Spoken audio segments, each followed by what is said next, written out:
Have you experienced a property loss? Epic wants to help you know what to expect in the upcoming days after a property loss occurs. This video will cover what to expect during a loss, Part 1. Here we will cover several items that homeowners are responsible for, as well as what takes place during Stage 1 of a loss, which is structural dehumidification. When a loss occurs, it is important that all parties involved are aware of their responsibilities.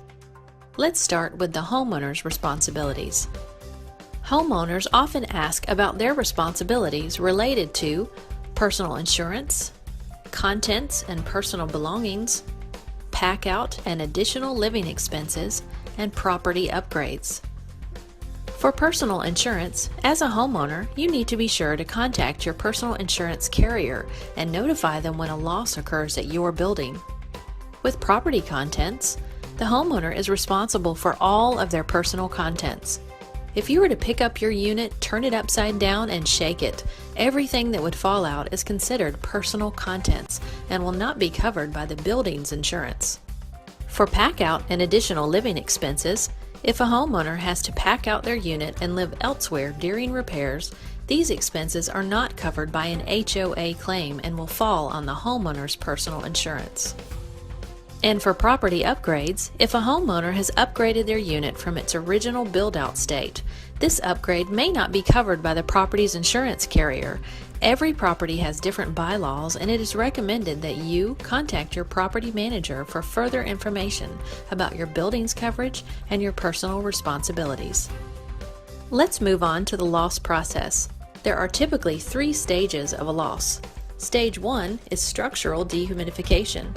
Stage 2 is estimating, approval, and contracts. Stage 3 is repairs, construction, and payment. Let's start with Stage 1, structural dehumidification. A property that has been impacted by water must be dried as quickly as possible to ensure that secondary damages do not occur. Secondary damages can affect the property as well as other properties around them. If this process is not fully completed, it can lead to further damages, claims, and liabilities. The dehumidification process consists of 5 steps. Stage 1 is a loss. Stage 2 is a first responder. Stage 3 is extraction, demolition, equipment, and drying. Stage 4 is monitoring, and Stage 5 is drying.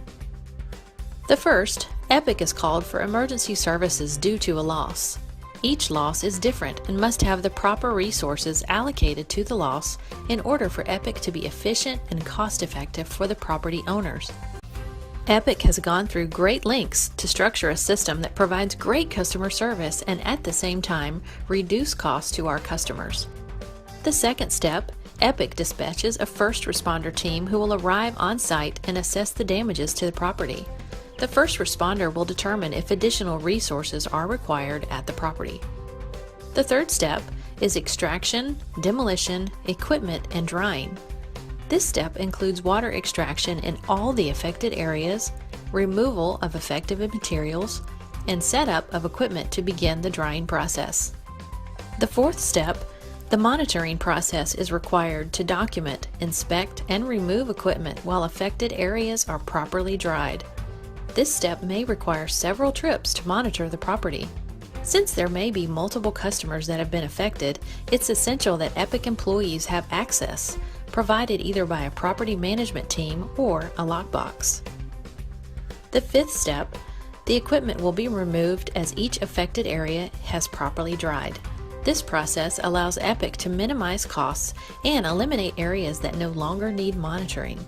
Once all the affected areas have been dried, the equipment will be removed and the dehumidification process will be complete.